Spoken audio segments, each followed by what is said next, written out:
Retrouvez l'action des Restos du Cœur avec le nouvel album Les Enfoirés en Cœur.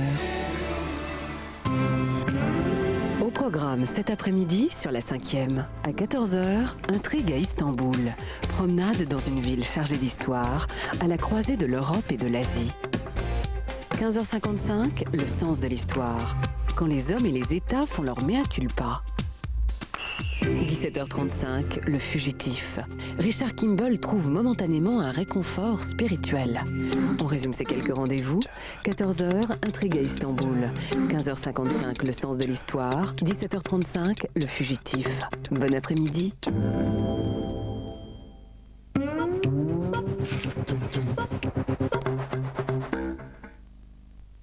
Bonjour Président.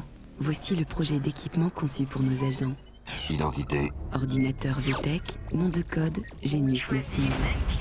Caractéristiques. Écran géant couleur, connexion imprimante PC, 63 activités, 6 niveaux de difficulté. Spécialité. Il parle 3 langues. Il en sait trop. Annulez immédiatement le projet. Mais, Président... S'il tombait entre certaines mains, tout pourrait arriver. Genius 9000 de VTech. Tu l'as entre les mains, le monde de demain t'appartient.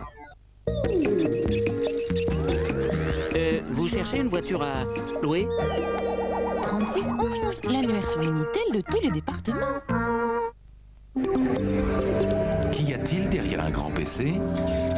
Le cerveau d'un microprocesseur. Qu'y a-t-il derrière un grand microprocesseur? Les cerveaux d'Intel.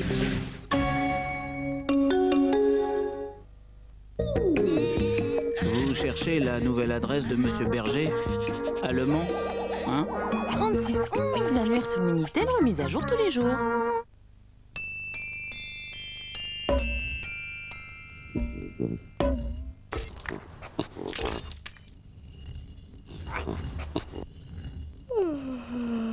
À Noël, tout nous fait penser à Lacoste.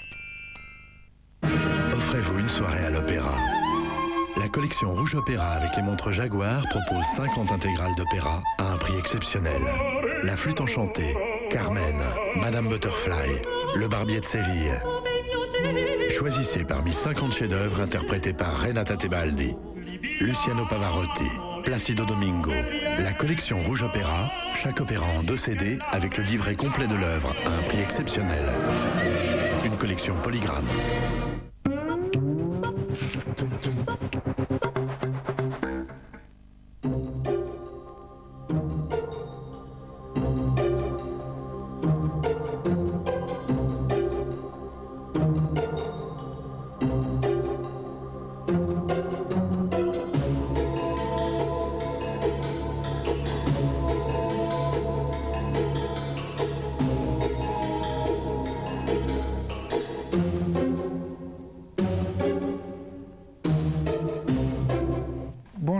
L'implosion du Front National, événement politique majeur que nous avons pu suivre en direct depuis quelques soirs, couvait en fait depuis de nombreux mois. Alors comment les médias ont-ils traité au jour le jour la rivalité Le Pen-Maigret, voilà, il suffisait de le dire. Faut-il et peut-on traiter le Front National comme un parti politique comme les autres? Tout au long de cette émission spéciale, nous nous arrêterons sur les images du Front National et des prémices de la crise qui a donc éclaté au début de cette semaine. Les images de ce parti qui est encore et qui sera peut-être encore un grand producteur d'images, un des partis les plus télévisables de la vie politique française. Nous le ferons avec Mickaël Darmon, qui suit le Front National à France 2. Depuis combien de temps? Depuis 1995.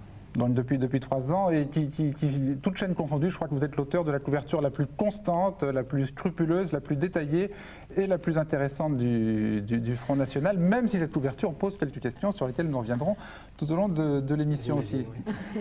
Face à vous, Éric Zemmour, vous couvrez tous les partis de droite pour Le Figaro, tous les partis de droite, dont le Front National. Colombe Schneck a regardé la télévision et a lu Le Figaro, tout ce qui se rapportait au Front National.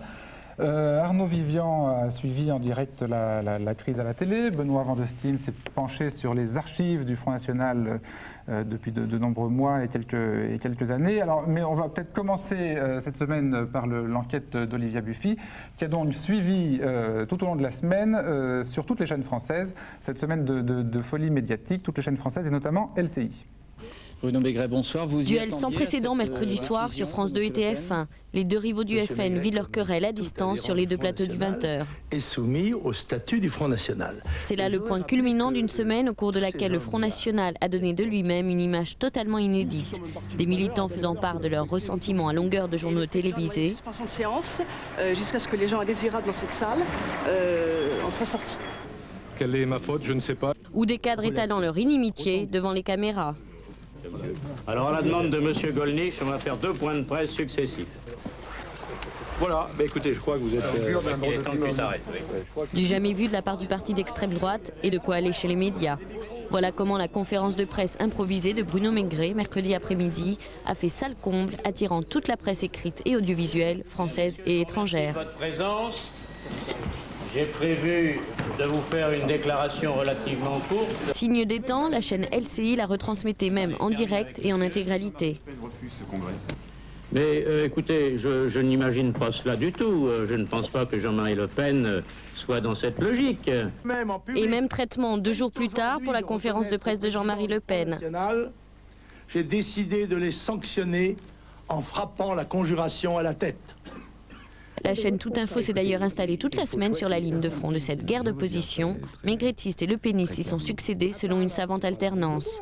Raciste et xénophobe, je vais vous donner un exemple. C'est vrai qu'à chaque avancée, à chaque pion avancé par l'un des deux clans, on cherche à savoir quelle sera la réaction de l'autre.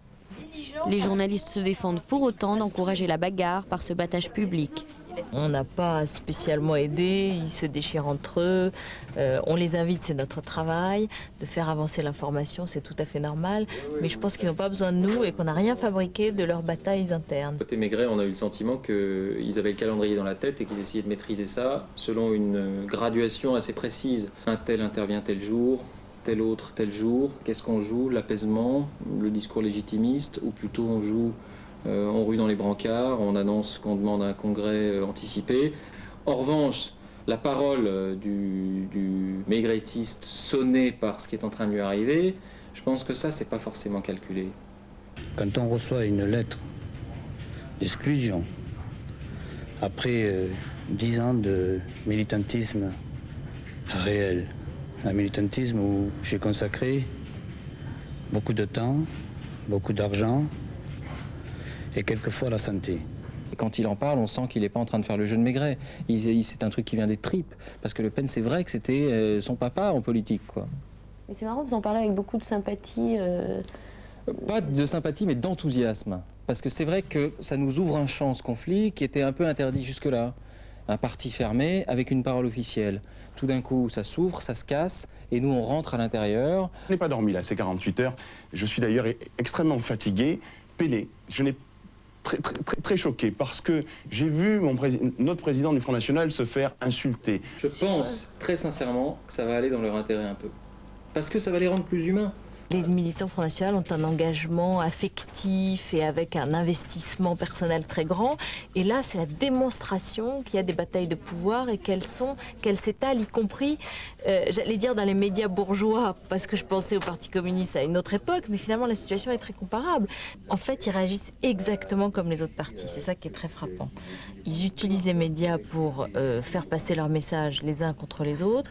Et ils sont très conscients que c'est quelque chose qui est dévastateur pour eux, mais néanmoins, ils appliquent les règles du jeu médiatique habituel. Alors, David Pujadas de LCI a prononcé le mot d'enthousiasme, là. Il dit que la crise, finalement, lui ouvre un champ journalistique nouveau. Est-ce que vous diriez la même chose? Est-ce que vous sentez que vous avez pu commencer à faire cette semaine des choses que vous ne pouviez pas faire avant? Ou est-ce que pour vous, ça s'est situé plutôt dans une sorte de prolongement? Non, mais David a absolument raison. C'est passionnant de travailler sur ce parti depuis quelques années, parce qu'on sent déjà depuis 1995 qu'il y a une mutation dans ce parti d'extrême droite. Parce qu'en 1995, Le Pen obtient un score sans précédent, donc à la présidentielle, et surtout 2 mois après, ils obtiennent 3 villes. À partir de ce moment-là, pour nous les journalistes, l'espace de travail et d'observation s'élargit. Parce qu'ils sortent, en tout cas au niveau des villes, de la simple... C'est du concret. Oui, c'est ça. Ils sortent de la simple attitude de protestataires et de tribune à tout d'un coup une arrivée aux manettes locales. Ils doivent gérer, donc effectivement, ce parti est passionnant à suivre. tout d'abord pour son évolution depuis 3 ans. Il n'a cessé de jeter des bombes dans la classe politique française, et en particulier à droite, on a vu l'effet au dernier régional, et parce que en germe, il y avait tout ce qui aujourd'hui éclate, parce que tout ce qu'on entend aujourd'hui sur la place publique, ce sont des choses qui se disent en coulisses depuis déjà des années. D'accord, mais depuis une semaine, là, vous sentez qu'un nouveau palier a encore été franchi, qu'on vous dit des choses face caméra qu'on ne vous disait pas ne serait-ce que 15 jours, 3 semaines plus tôt. C'est exactement ce qui arrive. C'est-à-dire que toute la coulisse aujourd'hui arrive sur la place publique et il se déchire. Donc effectivement, vous avez vu se modifier leur attitude face à vous quasiment du jour au lendemain. Ah oui, du jour au lendemain. On a vu tout d'un coup... pour certaines personnes, notamment des gens comme Nathalie Debaille, des gens comme... Ex-collaboratrice de Bruno Maigret, des gens comme Franck Timmermans, celui qui sort avec Hubert Fayard le jour du Conseil national, qui lui est l'apparatchik classique, qui ne dit jamais rien, qui est vraiment la taupe, la carpe parfaite, et tout d'un coup on le voit arriver devant les caméras, moi je ne croyais pas mes yeux.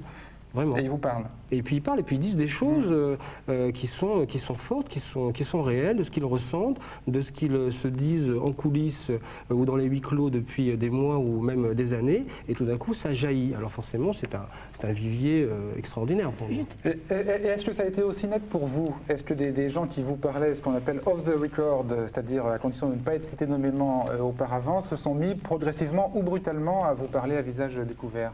Ça s'est fait, c'est très intéressant parce que c'est pas exactement la même chose qu'à la télévision évidemment, mais ça s'est fait en 2 temps. C'est-à-dire que depuis des mois, voire des années, c'était plutôt les maigretistes qui parlaient à la presse et qui demandaient le off de protection contre Le Pen. Ouais, de peur des représailles. Exactement. Ouais. Et depuis quelques semaines, ça a été en 2 temps, c'est-à-dire que c'est les Le Penistes qui se sont mis à parler librement et qui, eux, n'ont pas l'habitude et qui ne demandent pas le off. Ah oui. Et donc qui sont cités tout le temps et qui s'en moquent. Alors qu'avant, ils ne voulaient pas être cités. Avant, ils ne disaient rien. Avant, ils ne disaient rien. C'est pas qu'ils ne voulaient pas être cités. C'était que les maigretistes qui parlaient et qui ne voulaient pas être cités. Les lepénistes ne disaient rien. Et quand ils ont compris que la bagarre allait monter, c'est-à-dire depuis quelques mois, les lepénistes ont parlé. Et librement, et en étant cités. Et donc, du coup, par réaction, les maigretistes aussi se sont mis à parler en étant cités. Et là, c'est l'escalade, évidemment, parce que les gens disent des choses de plus en plus cruelles. Moi, je me souviens avoir fait un papier il y a 3 semaines, dans lequel moi-même, je m'étonnais de ce que j'écrivais, en fait. Non mais, alors, je vous dis ça parce que ça arrive comme ça, vous savez, quand vous suivez... Vous écriviez quoi? Parce que j'écrivais, si vous voulez, que les lepénistes disaient des maigretistes qu'ils étaient des racistes, que c'était le clan Maigret qui était l'homme de Pasqua, etc. Et les maigretistes disaient que Le Pen avait profité du Front National pour des raisons financières personnelles. Personne ne disait jamais ça avant. C'est ça que je veux dire, je m'étonnais moi-même. Et vous le datez plutôt d'il y a 3 semaines, un mois, plutôt que de la révélation publique de la scission il y a 3 semaines.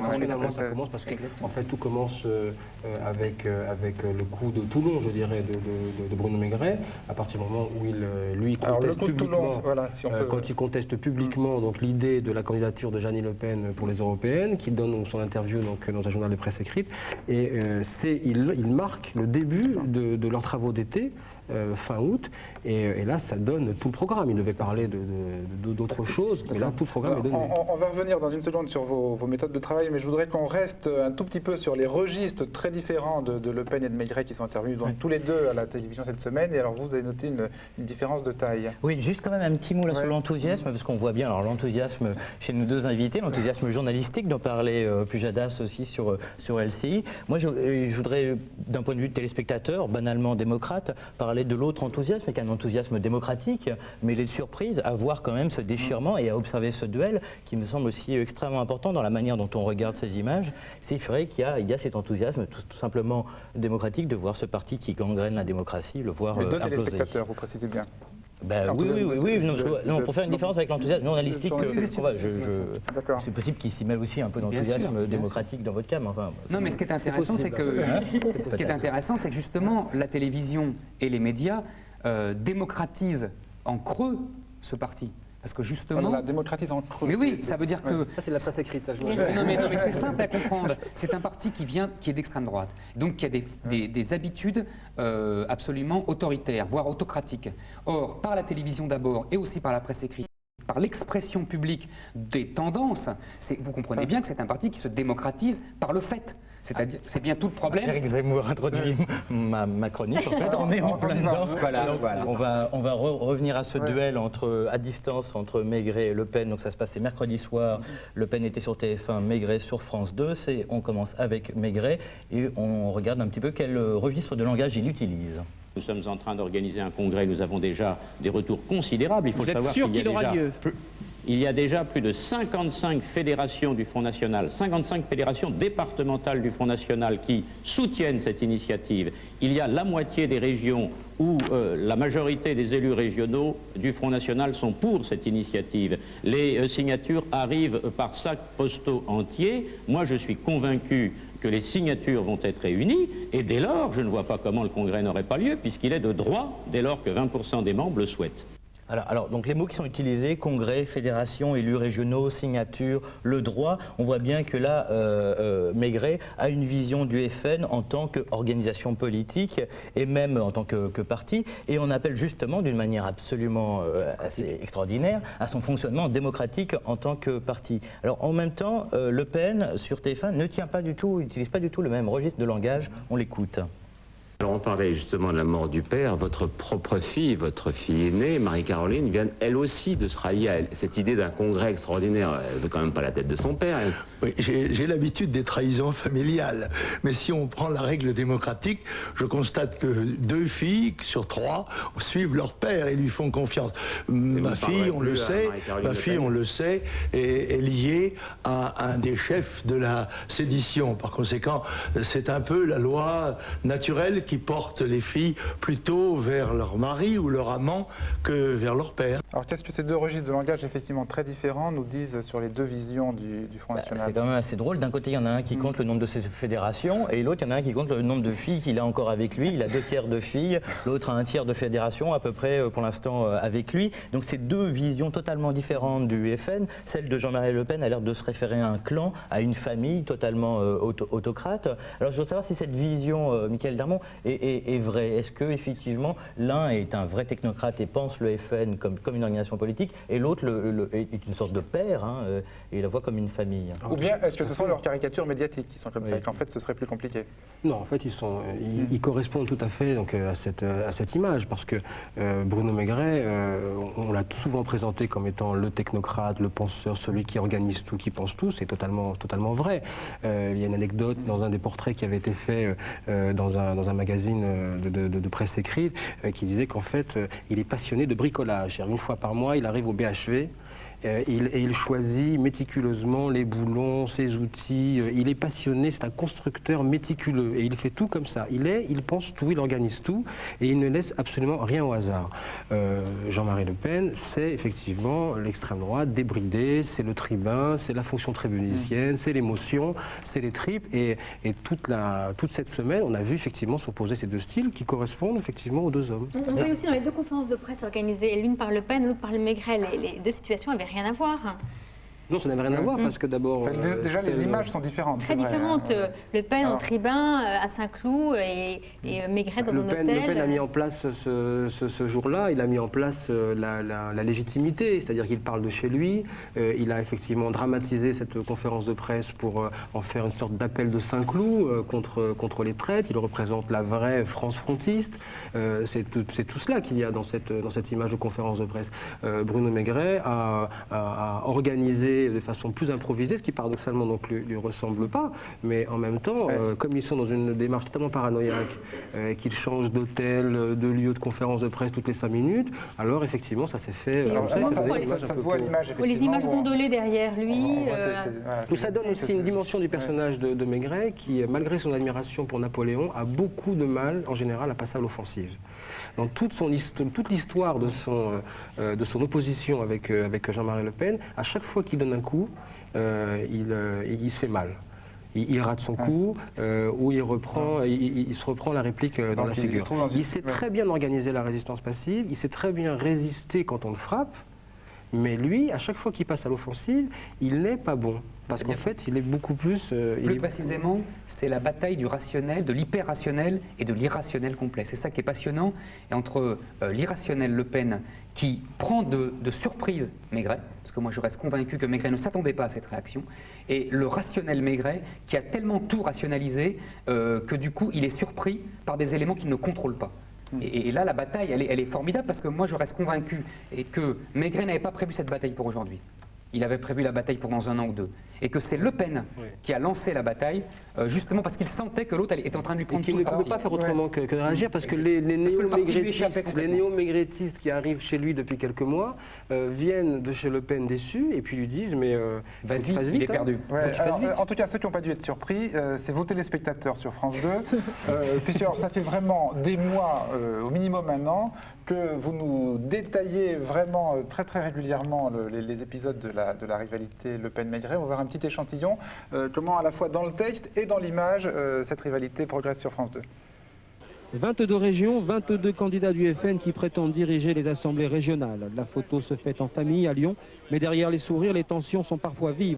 Fait nouveau au Front National, des cadres locaux osent s'élever ouvertement contre le mode de gestion et les propos de Jean-Marie Le Pen. On l'a vu dans les coulisses de la convention des candidats à Lyon. Ici, ce groupe venu de l'Hérault proteste auprès de Bruno Maigret contre un parachutage de Saint-Cloud. Depuis quelques jours, l'entourage de Jean-Marie Le Pen l'alerte sur ses rébellions internes. Des tensions qui confirment un phénomène récent. Le Front National est en train de s'émanciper de son chef historique.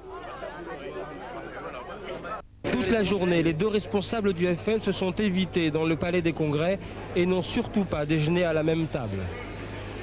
Arrivé le premier ce matin, tenue décontractée mais visage tendu, Jean-Marie Le Pen ne décolérait pas contre Bruno Maigret. En fin de journée, malgré les apparences, chacun reste sur ses positions. À Toulon, le FN se divise ouvertement alors que le sort politique de Jean-Marie Le Pen n'est pas encore fixé par la justice. Depuis quelques semaines, la chasse aux maigretistes s'accélère au Front National. Hier, 2 collaborateurs de Bruno Maigret, dont Hubert Fayard, premier adjoint à la mairie de Vitrolles, ont été licenciés de leur poste de permanent. Un épisode qui montre l'état d'esprit actuel au sein du FN. Samedi, un conseil national pourrait être l'occasion de nouvelles passes d'armes. Les 2 camps s'affrontent désormais à visage découvert. Ce qui est frappant, c'est à la fois la profusion des images des 2 hommes. On dirait que vous êtes toujours en train de les filmer matin, midi et soir, toujours derrière eux. Et à quel point ces images collent toujours bien avec le commentaire que vous en faites, au point qu'on se dit parfois, ils les sollicitent peut-être un peu. Je me souviens par exemple d'une moue de Bruno Maigret. Là, vous dites les militants sont en train de se plaindre contre un parachutage, et puis on voit Maigret vraiment compatissant. Mais qu'est-ce que vous en savez qui sont précisément à ce moment-là en train de dire ça ? Écoutez, il est certainement clair qu'au moment où on tourne cette image, ils ne sont pas en train de se dire il y a un problème, il faut qu'on le règle, puisqu'on est en situation de communication en ce qui les concerne, puisque là, sur ces images-là, celles qu'on a vues, ils sont en train de trinquer, soi-disant. Alors là-dessus, très précisément, effectivement, ils sont en train de lui faire le compte-rendu des problèmes dans l'Hérault. Vous êtes derrière et vous écoutez? Non, parce qu'ils sont venus quelques instants avant pour me dire on va en parler à Bruno Maigret. Ah bon? Donc il savait que, parce que l'enjeu de cette convention en coulisses, c'était de régler les énormes problèmes qui commençaient à arriver dans les fédérations. Là on est en janvier 98, il y a une très grande colère au sein de l'appareil chez les cadres régionaux contre Jean-Marie Le Pen, pour 2 raisons. Parce que d'abord il a prononcé en décembre le 2e détail qui a mis en colère beaucoup de militants. En Allemagne, oui. En Allemagne, à Munich. Et puis surtout parce qu'il a commencé les arbitrages pour les listes des régionales en écartant beaucoup de cadres. Oui. Mais alors ce qui est extraordinaire, c'est qu'ils viennent d'abord vous voir vous, et ensuite ils vont voir Maigret. Non, ils ne viennent pas d'abord me voir, parce que moi je les rencontre dans les couloirs, je suis un peu au courant des problèmes dans certaines fédérations. Je dis alors, ça se règle votre problème? Il dit mais non, on va voir Maigret. Bon bah alors, je suis, simplement. Vous suivez, il me donne une information, donc j'y vais. Et alors tout au long de cette année, bon, vous insistez, dissension, ça va pas, etc. Est-ce que, et le lendemain matin, vous retournez les voir, oui. les lepénistes, les maigretistes, tout le monde. Oui. Est-ce qu'on vous agresse pas? Est-ce qu'on vous dit pas, dis donc, vos fantasmes médiatiques, là, ça commence à bien faire Non, je crois qu'ils sont surtout énervés du fait que ça sorte. Bah oui, justement. Mais ils ne me disent pas que ce sont des fantasmes. C'est-à-dire que les lepénistes sont effectivement pas très contents que l'on mette sur la place publique ce genre de choses. Du côté de chez Maigret, on considère que bon, voilà, c'est sorti et finalement c'est pas plus mal. Ouais, eux, ils sont plutôt contents. Eux, ils sont plutôt contents parce que ça fait, comme a dit Eric, ça fait de très longtemps que eux jouent vraiment et pour autant, les lepénistes ne vous empêchent pas d'entrer dans les instances, de filmer, de travailler, jamais de signe de nervosité. Non, parce qu'on les rencontre également et que effectivement, quand ils commencent comme j'ai eu l'occasion 2-3 fois de voir comme ça Jean-Marie Le Pen, il commence toujours par démentir les propos, et puis quand on avance un petit peu plus avec des informations, en lui faisant comprendre qu'on sait vraiment un peu de quoi on parle sur un terrain donné, parce que je ne sais pas tout, mais sur un sujet particulier, alors là il commence à réagir et il commence à répondre réellement. Je voudrais revenir à la raison pour laquelle vous êtes consacré au FN il y a 3 ans. Vous vous êtes dit, parce que c'est pas facile, on se fait insulter, c'est pas le parti le plus prestigieux de la droite. Mais comment ça se passe? Vous êtes dit, je vais couvrir comme un... Ah oui, les militants, au niveau des militants, on parlait des cadres. Vous vous êtes dit, je vais le couvrir comme un parti comme les autres, ou j'essaie de faire autre chose? Non, mais tout d'abord, ça a commencé par le hasard d'une affectation. J'avais demandé à rester dans un service politique intérieur après l'élection présidentielle, et on m'a dit, il n'y a qu'une place à prendre. Oui, parce que personne n'en veut. Voilà, parce que personne n'en voulait. Et puis, il y a eu les municipales, donc c'est devenu tout d'un coup très intéressant. Et je me suis posé la question au début, effectivement, comment traiter ça? Parce que ça pose effectivement des questions, il y a un malaise, je ne savais pas comment gérer effectivement la médiatisation de Jean-Marie Le Pen, le parti, est-ce que j'allais à chaque fois rappeler le caractère d'extrême droite de ce parti, fascisant, faire du militantisme à l'antenne. Et puis en discutant avec des confrères qui l'avaient déjà suivi auparavant, en lisant quelques livres, j'ai pris un peu ma mesure. Alors, par exemple, sur cette question très très précise, est-ce qu'il faut à chaque fois rappeler le caractère d'extrême droite et fascisant? Quand on voit le sujet, on s'aperçoit que votre réponse c'est non. C'est-à-dire qu'à un certain moment, vous considérez que c'est su par les téléspectateurs. Et qu'il est... Mais alors, du coup, est-ce que ça ne comporte pas le risque d'une banalisation du parti, finalement, et que ça fasse oublier la spécificité de ce parti? Non, parce que toute la démarche, justement, de couverture journalistique, de mise en perspective, de publication, justement, de ce qui fait la réalité de ce parti, participe à cette volonté de dire, regardez, il s'agit d'un parti d'extrême droite. Plutôt que le rappel rituel incantatoire, la posture antifasciste militante à l'antenne, je trouve qu'elle n'est pas utile. D'ailleurs, ça saurait si jusqu'à présent ça avait réussi à faire baisser le Front National. On remarque quand même le Front National explose, pas à cause des actions là en ce moment militantes, c'est parce que c'est entre eux le problème. Il implose. Alors, on a vu que vous nous donnez à suivre la rivalité Le Pen-Maigret. Pendant toute la même période, vous donnez la parole à de nombreux dissidents. Certains sont encore au parti, d'autres ont déjà été exclus. Un petit échantillon. Je suis en colère car je trouve que notre thème, ma propre tête haute, doit être la première des choses à conserver comme une relique. Petit à petit, j'ai très peur qu'elle s'éloigne. Pour certains, attention. Nous avons constaté que ce sont les étrangers fraîchement parachutés qui prennent des décisions sans nous consulter. Ça, c'est particulièrement humiliant. Les excès de langage de M. Le Pen, qui ne passe plus. Avant une élection, à chaque fois comme avant les législatives, qu'est-ce qui ressort? Le détail, il va à Munich pour faire quoi? Pour discréditer le Front National, parce que c'est pas possible. Des gens qui ont été condamnés ou des gens qui soutiennent quelqu'un qui a été condamné par la justice française doivent être exclus. Je ne peux pas soutenir ces personnes-là. Il faudrait peut-être que Jean-Marie Le Pen, tout en conservant la présidence du Front National, pense à désigner un dauphin et pense à sa succession, car dans la vie, les pages se tournent. Est-ce qu'il n'y a pas là une volonté de dire « après moi le déluge » Est-ce qu'il n'y a pas là la volonté d'écarter toute possibilité pour un quelconque successeur d'accéder au pouvoir que lui n'a pas su obtenir? Alors, tous ces témoignages, ils sont venus vous voir spontanément, ils sont venus vers vous spontanément, ou est-ce que c'est à l'état-major du Front National? Puis on voit bien qui ça sert, tout ça sert Maigret. Objectivement, tous ces témoignages servent Maigret, parce qu'ils sont anti-Le Pen. Est-ce qu'à l'état-major, on n'aurait pas un peu téléguidé les choses? Alors, c'est très simple. La plupart de ces extraits qu'on vient de voir, c'est le résultat d'appels spontanés, pour certains, à mon bureau, enfin à Paris, ou dans les bureaux de nos régions, de nos correspondants, donc à France 2. Il faut savoir que si ces gens-là arrivent à l'antenne, ça veut dire qu'il y a quelque chose de très très grave qui se passe en coulisses. Parce que ce parti, justement, qui présente sans arrêt une façade unanimiste, une famille unie, à partir du moment où on a quelques abcès comme ça, et quelques personnes qui sortent sur la place publique, ça veut dire que pour une personne qui ose parler à l'antenne, il y en a au moins 100 derrière. Et on a eu à cette époque-là, juste après le détail donc, de Munich en décembre, moi j'ai reçu à ce moment-là peut-être une vingtaine de coups de fil de gens qui commençaient tous comme ça. Je n'ai pas l'habitude d'appeler les médias, je sais que vous êtes contre nous, mais là ça suffit, il a exagéré, il va trop loin, il veut nous casser. Et le fait que tous ces témoignages mettaient en cause toujours Le Pen et jamais Maigret, était quoi, une coïncidence Ça correspond tout simplement à la réalité de l'ancrage de Bruno Maigret dans ce parti. On l'a vu au congrès de Strasbourg en 97, Maigret prend l'appareil en étant premier au comité central et en devançant Bruno Gollnisch de plus de 300 voix pour l'élection du comité central. Il a quadrillé. Donc ça reflète la réalité du parti. Complètement. Vous êtes d'accord? Oui, tout à fait. Et je compléterai ce que dit Michael. Je pense qu'il y a parmi les cadres, les militants et les électeurs une soif de respectabilité qu'on sous-estime en général dans nos milieux médiatiques.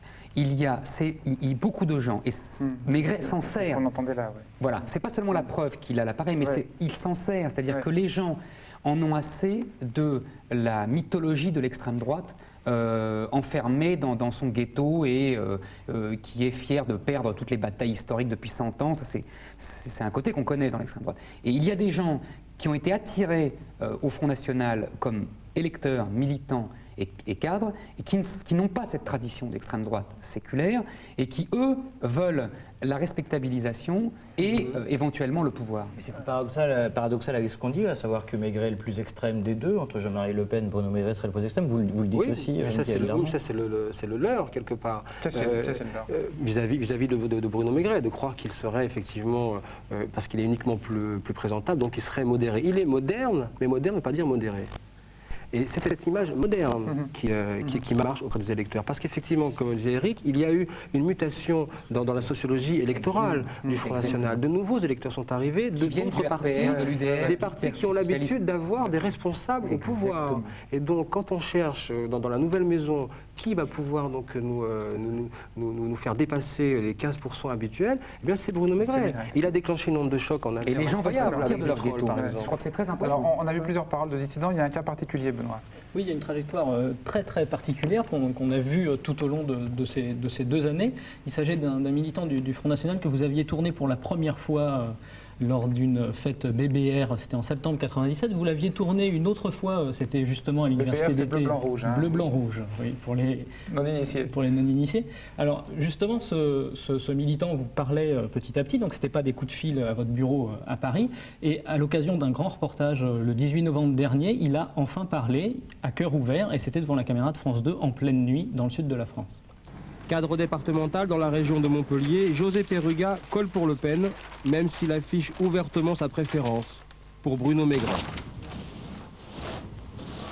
Je crois qu'aujourd'hui, la politique de Maigret peut nous permettre d'arriver au pouvoir plus rapidement. Et pourtant, vous collez pour Le Pen.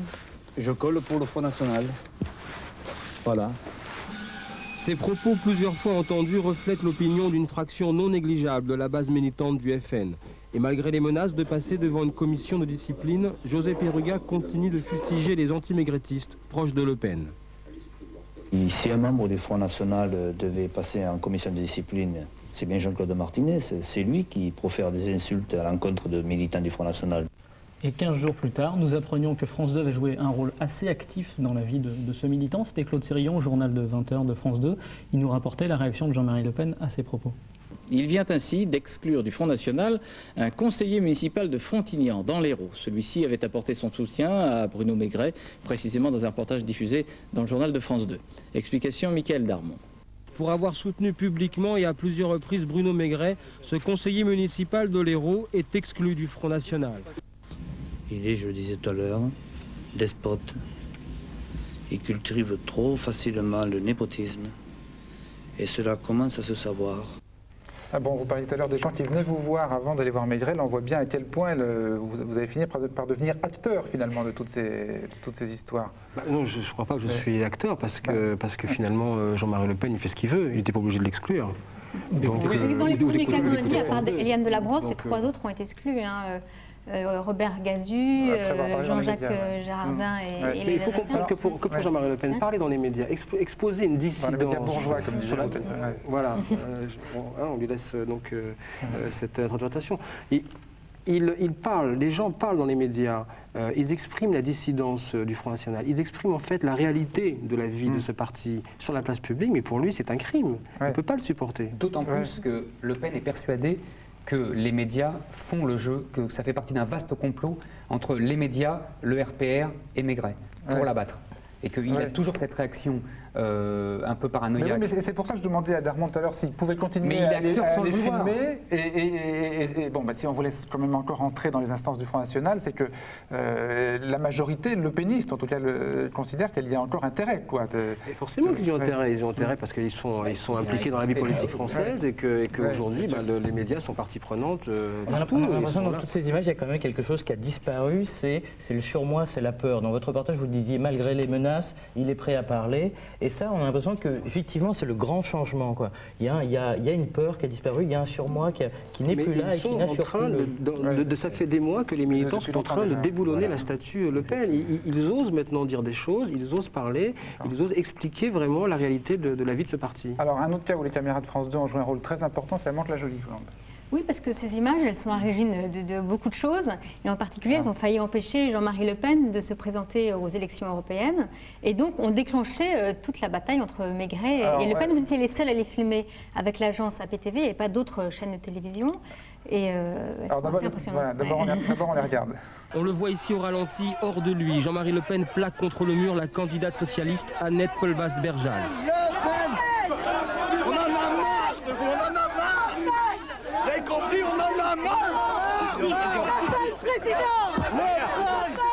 Alors, comme disait Colombe, destin fulgurant de ces images, indirectement, elles ont quand même provoqué ce qui se passe aujourd'hui à travers la condamnation de Le Pen. Dans quelles conditions vous avez tourné ? Écoutez, c'est le hasard pur, parce qu'on était donc à la fin de la campagne législative. Il y avait au programme le déplacement de Jean-Marie Le Pen à Mantes-la-Jolie. Personnellement, j'étais un peu fatigué la veille. Je lui ai dit, est-ce qu'on y va, on n'y va pas. Mon chef me dit, évidemment, on y va, on couvre. Bon, je vais très bien. Voilà. Donc ça commence d'abord comme ça. Et on est avec Patrick Desmully et Fabien Briand qui ont en fait rapporté ces images et ce son qui ont donné vraiment toute la vie à cette séquence. Et je dis, bon, on va faire Jean-Marie Le Pen sur le marché, ça va durer 5 minutes et puis je pense qu'on va rentrer parce que la veille, il y avait eu déjà un meeting. Et puis Jean-Marie Le Pen arrive et voilà. Et à partir de là, ça devient une histoire. On ne savait pas, on était là par hasard, et puis parce qu'il y avait le programme et parce qu'il fallait qu'on soit là. D'accord, alors autre grand scoop. Oui, parce que vous collez au basque, on peut le dire, de Jean-Marie Le Pen, vous avez des histoires que personne d'autre notera, en particulier Mont-Solémine. C'était il y a 2 ans, je crois. Alors que Bruno Gollnisch vient parler, il y a une contre-manifestation à l'extérieur, et au lieu, comme les autres chaînes de télévision, de faire l'intérieur, l'institutionnel, le discours, vous restez à l'extérieur pendant 2 heures, et là encore, vous avez des images très impressionnantes. Casque, bouclier anti-émeute, matraque, c'est l'équipe d'intervention spéciale du Front National. De l'autre côté du rond-point, des jeunes habitants des quartiers de Mont-Solémine. Le face-à-face va durer 2 heures. Placée sous l'autorité du chef du département protection et sécurité du FN, l'équipe d'intervention a pour nouvelle consigne de protéger les abords des réunions lepénistes.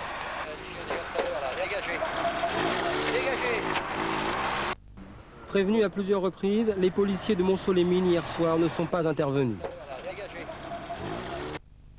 Alors, indirectement, c'est ces images-là qui vont être à l'origine de la commission d'enquête parlementaire actuelle sur le département protection et sécurité du Front National. Mais moi la question, c'est pas comment vous les avez filmés, c'est pourquoi personne ne les avait filmés avant vous. C'était la première fois qu'ils sortaient comme ça casqués avec des matraques, ou ils étaient habitués de ce type d'équipement et tout simplement personne n'avait jamais pu les filmer? Non, c'était la première fois qu'ils ressortaient depuis longtemps. L'origine de cette remobilisation venait d'un discours d'Alain Juppé à Montpellier 2 semaines avant devant des lycéens, où il avait défini le Front National comme étant un mouvement xénophobe, raciste, antisémite, et donc évidemment il fallait absolument aucune relation avec eux. À partir de là, il y a eu des notes qui ont circulé de la part part donc, de la DPS en disant que certainement ça allait redonner de la légitimité pour se faire attaquer, voilà, à partir de... Et donc ils remettent les casques. Et donc ils ont dit, on va maintenant protéger les actions, les réunions de nos dirigeants. Les casques, ils les avaient laissés au vestiaire depuis combien de temps? C'était dans la voiture, dans les voitures. Oui, mais depuis combien de temps ils les avaient pas mis? Ah, ça c'est bien 5-6 ans. Ah oui, 5-6 ans que c'est pas sorti. Donc c'était vraiment une nouvelle mobilisation de ces... Et le premier soir, manque de chance, vous êtes là. Bah, voilà, manque de chance. Juste pour filmer ces images, il faut avoir la confiance du FN. Pour qu'ils vous laissent filmer. Et on voit tous les deux, vous avez des informations de la part du FN, des confidences. Comment vous faites? Est-ce que, par exemple, on déjeune avec des gens du FN comme on déjeune avec des gens du RPR ou de l'UDF? Éric Zemmour? Oui. Oui. Oui. Pareil. C'est pareil. Oui. Est-ce qu'on peut avoir une sympathie paradoxale aussi pour les élus ou les cadres du FN? C'est pareil. À partir du moment où on sait d'où on parle, c'est-à-dire comme dirait l'autre, il n'y a pas de problème. C'est-à-dire que moi, parce que comme évidemment, ils nous demandent tout le temps qu'est-ce que vous pensez, vous êtes d'où? Je dis de toute façon, il est très clair que moi, je ne suis pas Front National, voilà. Mais à partir de là, je suis journaliste, donc je vais essayer de faire mon travail. Et puis mon travail consiste en fait à aller derrière votre discours, parce que donc c'est tout. Mais vous diriez même, vous, par exemple, que peut naître un rapport de sympathie avec des responsables du Front National? C'est-à-dire sympathie, ça veut dire compréhension, ça veut dire quoi? C'est très difficile comme mot. Sympathie. Oui, sympathie, ça veut dire... Non, mais parce que ce que je veux dire, c'est que je crois, et que Mickaël sera d'accord avec moi, que pour faire bien notre métier, il faut comprendre. Et pour comprendre, il ne faut pas rester à l'extérieur.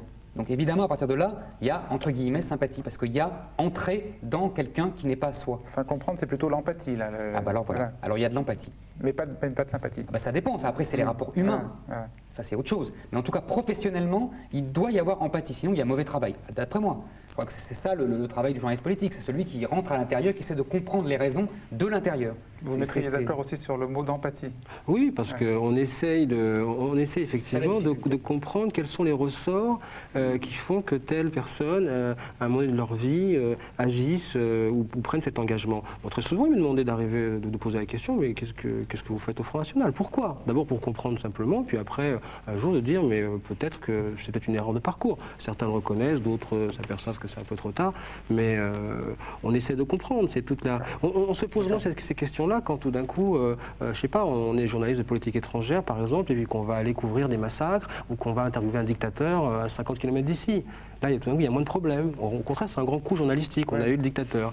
Là, ici, c'est un problème. Peut-être parce que les rapports sont plus épisodiques, tandis que, évidemment, des rapports quotidiens tout au long de l'année avec des responsables politiques. Je crois que c'est douloureux. Je crois qu'on met le doigt, quand on couvre sur le Front National, d'abord, moi, je suis revenu très souvent, très en colère de mes reportages sur le Front National, moins par rapport au Front National que par rapport au parti qui avait laissé tomber les gens qui étaient allés vers le FN.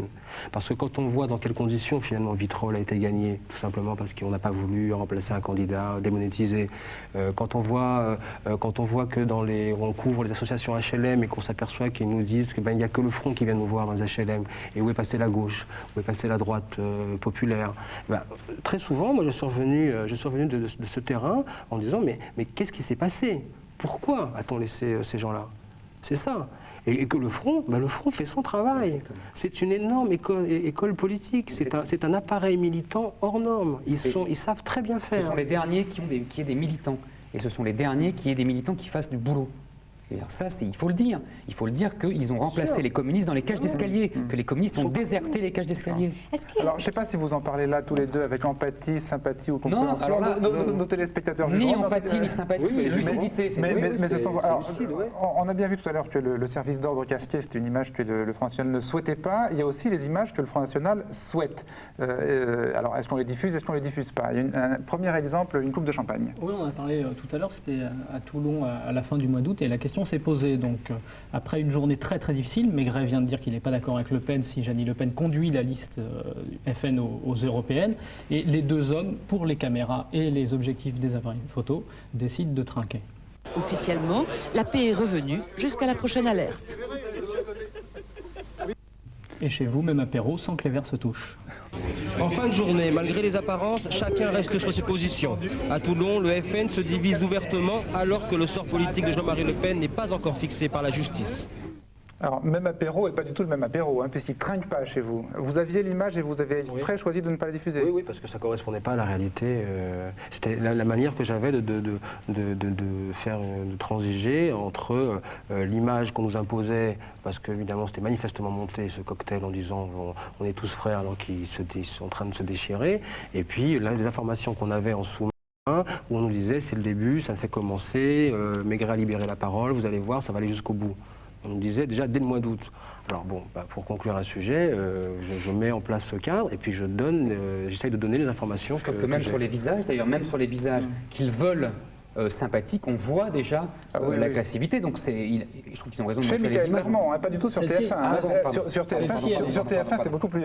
comme quoi, vraiment, à un même instant, on peut donner deux significations totalement différentes. C'est l'image voulue par Maigret et Le Pen. Mais celle de France 2 n'est pas... Moi, je trouve que même... Pardonnez-moi, mais je trouve que même l'image sur TF1, même sur TF1, on voit déjà... On va la revoir. Je trouve que quand même, il y a de la tension. On était là-bas, on voyait... Non, franchement, il n'y a pas de tension, l'arrêtez. Non, mais c'est des sourires figés, on le voit. Tout ce qui s'est passé pendant cette semaine. Vous réalisez ça aujourd'hui. Mais c'est tout ce qui s'est passé pendant cette semaine. Vous vous rendez compte, là, ils sont en train de prendre un verre.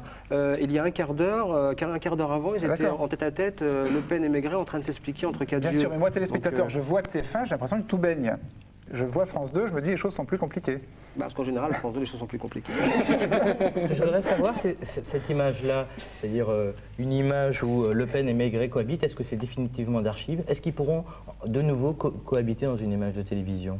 Être dans le même cadre, comme ça, à votre avis? Je ne sais pas. Pour l'instant, dans l'état actuel des choses, non. Alors, ouais, ça paraît clair. Vous ne vous mouillez pas, en tout cas. Non, mais je ne mouille pas, mais enfin, oui, parce que ça peut évoluer, puis qu'on est là pour voir ce qui se passe. Si demain, ils se réconcilient, on fera un sujet sur ils se réconcilient. Absolument. Alors, autre image que le Front National souhaite manifestement, et celle-là, vous la diffusez, ça se passe à Vitrolles.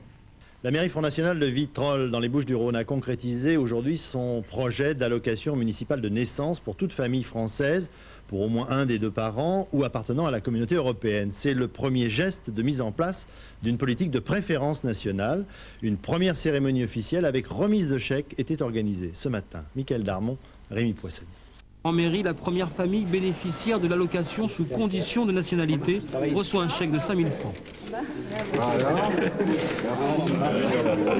Il y a toujours des gens qui sont privilégiés, d'autres qui le sont moins. Aujourd'hui, on fait partie des gens privilégiés. Il y a des jours où on l'a été moins. Mais la réaction n'a pas tardé. La préfecture des Bouches-du-Rhône a saisi le tribunal administratif pour suspendre cette mesure de préférence nationale.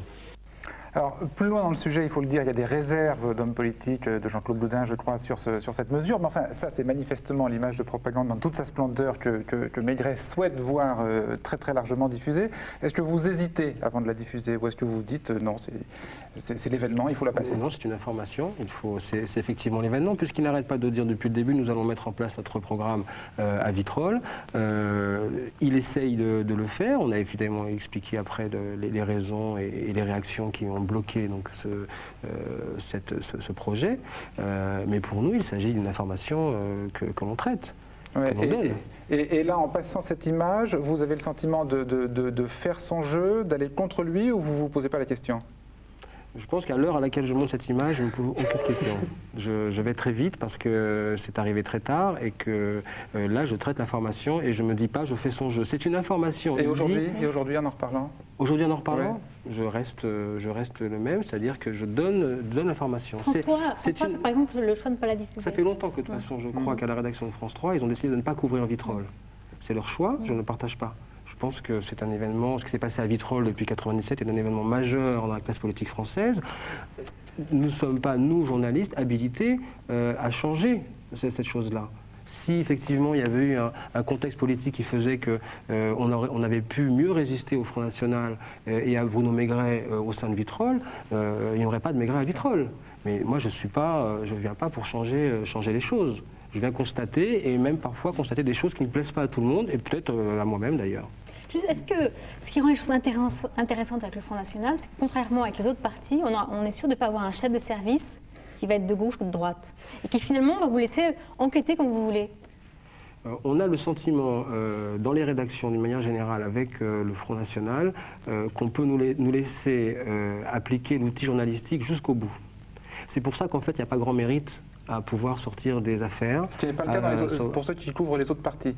C'est plus compliqué, ça a été plus compliqué, parce qu'il y a toujours eu, une précaution que l'on prend avec le pouvoir, quel qu'il soit, d'ailleurs de droite ou de gauche, et où vraiment il faut que ça atteigne un niveau important d'affaires, comme on l'a vu d'ailleurs ces dernières années, où je pense que cette fois-ci les verrous ont sauté depuis quelques années, mais jusqu'à présent, en tout cas jusqu'à peut-être 5-6 ans, on traitait le Front National jusqu'au bout en disant allez, on sort les affaires, on montre tout ça, et puis de l'autre côté, on était quand même beaucoup plus précautionneux. Ouais, mais c'est très paradoxal ce que vous dites, parce que vous dites en même temps, on le traite comme les autres partis, il n'y a pas de raison de le traiter différemment, et vous dites aussi, mais de fait, on ne le traitait pas comme les autres partis, puisqu'on pouvait...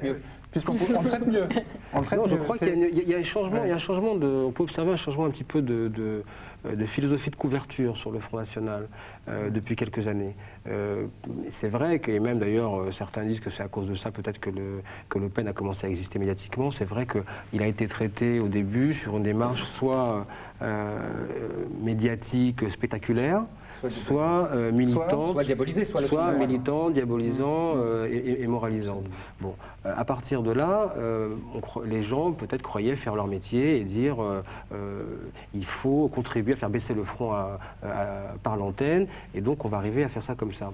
On voit que ça ne marche pas, et puis surtout, il y a aussi une nouvelle génération de journalistes qui est arrivée, qui n'a peut-être pas aussi de passé militant politique dans sa jeunesse, parce que ça existe aussi pour nos aînés en journalisme, et qui ont un regard totalement affranchi sur ce parti d'extrême droite, et qui observent ça peut-être à la façon peut-être un peu plus universitaire, entre guillemets.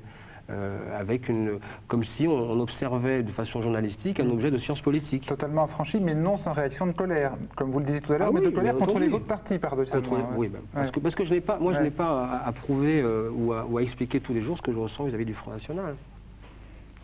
Alors, vous disiez on peut utiliser l'outil journalistique jusqu'au bout, et c'est vrai qu'on a le sentiment parfois qu'on se permet avec le Front National des libertés de ton, disant qu'on ne se permet pas forcément avec les autres partis politiques. Je le regrette. Ah oui, mais vous le faites aussi. Non, il regrette que ce ne soit pas avec les autres partis. Oui, qu'on ne le fasse pas. Parce que j'allais dire, il y a une image qui me semble, je ne suis pas certain qu'on se la serait permise avec un autre parti politique. Ça se passe encore à Vitrolles pendant la campagne des municipales. Sur le passage de la caravane frontiste, un jeune réagit.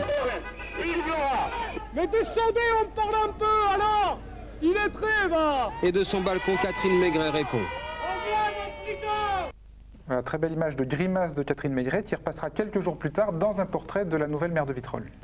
Parfois ingénu, toujours spontané, en une semaine, son genre en politique devient célèbre.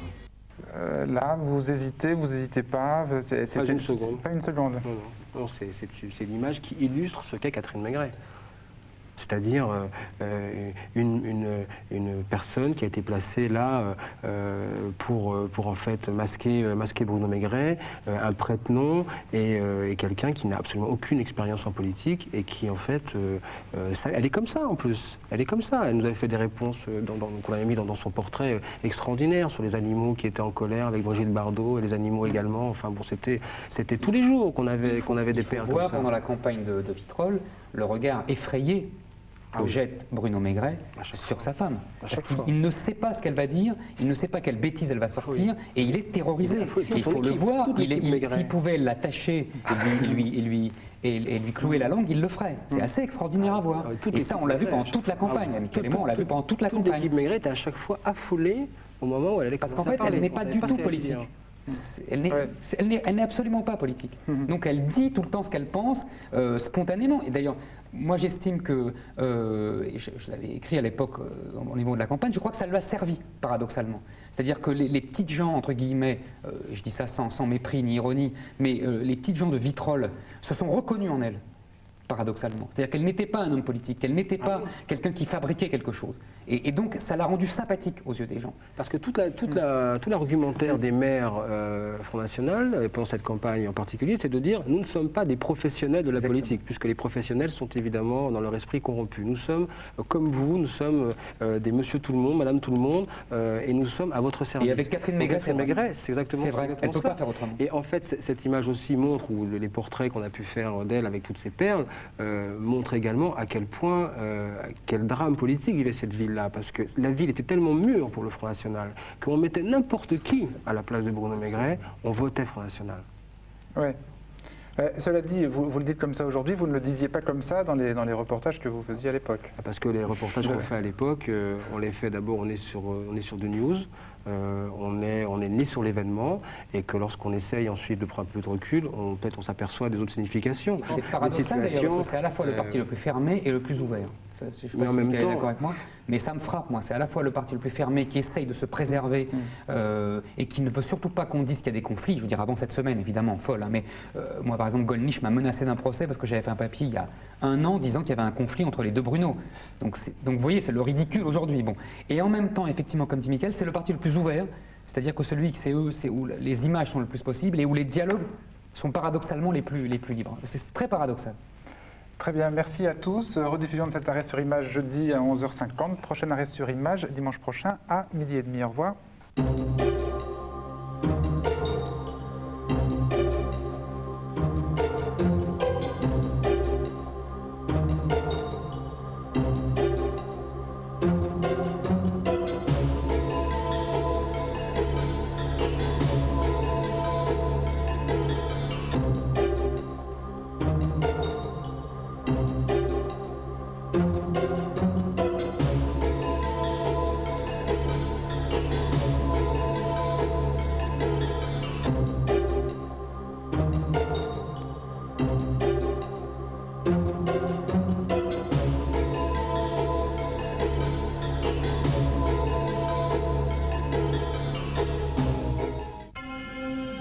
Dans quelques instants, les lumières du music hall.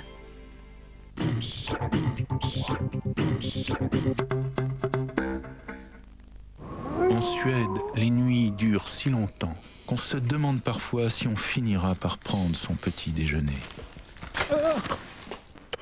Pas encore, Igmar. Chris Prols, l'un des meilleurs moments de la vie suédoise. Igmar, il manque un Chris Prols à la cardamome.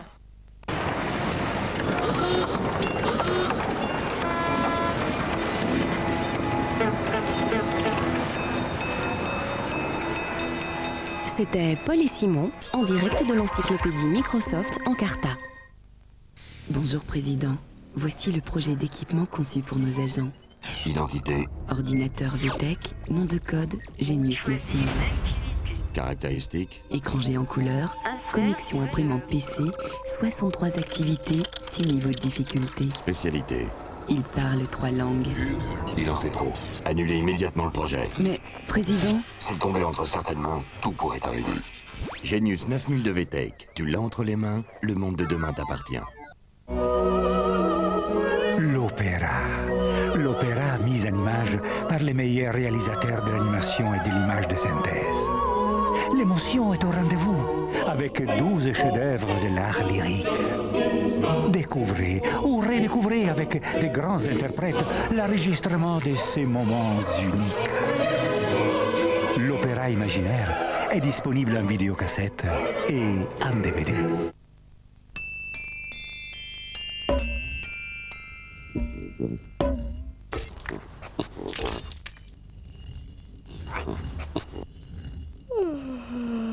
À Noël, tout nous fait penser à Lacoste. Hola.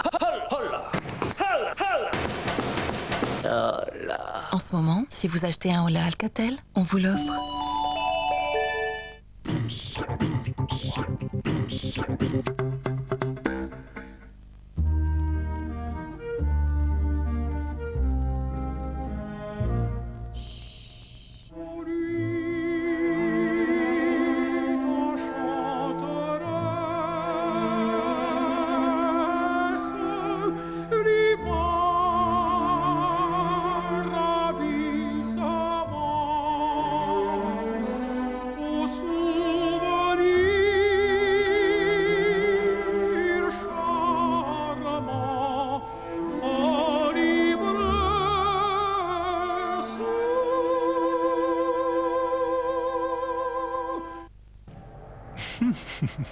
J'aime les histoires qui finissent bien, pas vous? Je crois que la plupart des gens aussi, sauf peut-être ce type. Il est toujours dans les parages pour satisfaire nos désirs en échange de notre âme. Il y en a beaucoup, comme Faust, qui vivent dans les regrets d'avoir un jour signé un pacte avec Méphistophélès.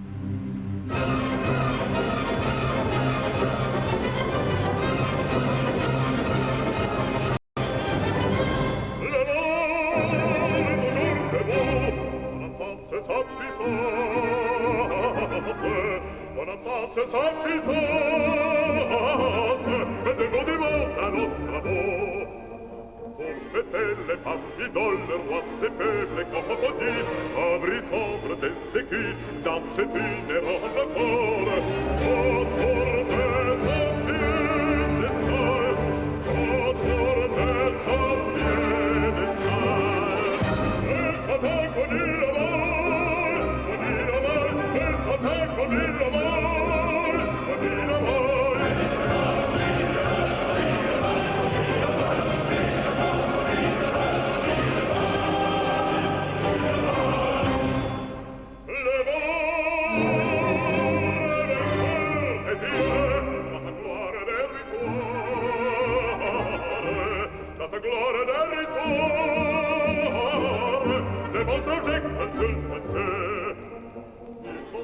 Rachètera à ses pieds le germain, ses rois le perramin, dans le sang et dans la page, pour briller leur tempétaille, pour briller leur tempétaille.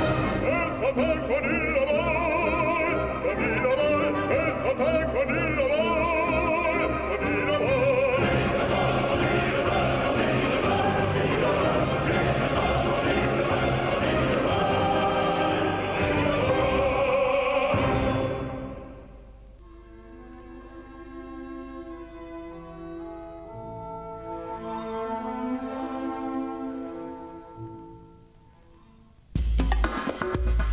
Retrouvez ce programme en vidéocassette.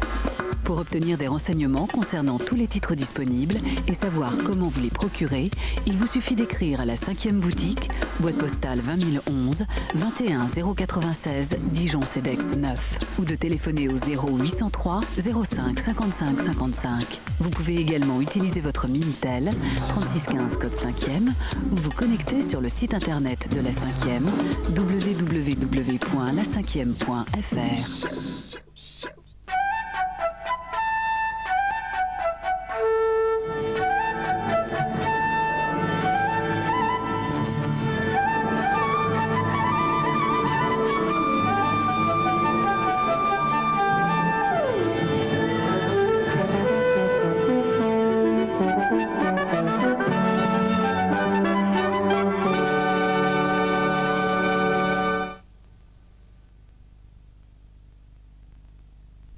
T'as envie de muscler ton cerveau? Ah oui, comment? Rien de plus facile avec le grand jeu de la 5e, alors accroche-toi.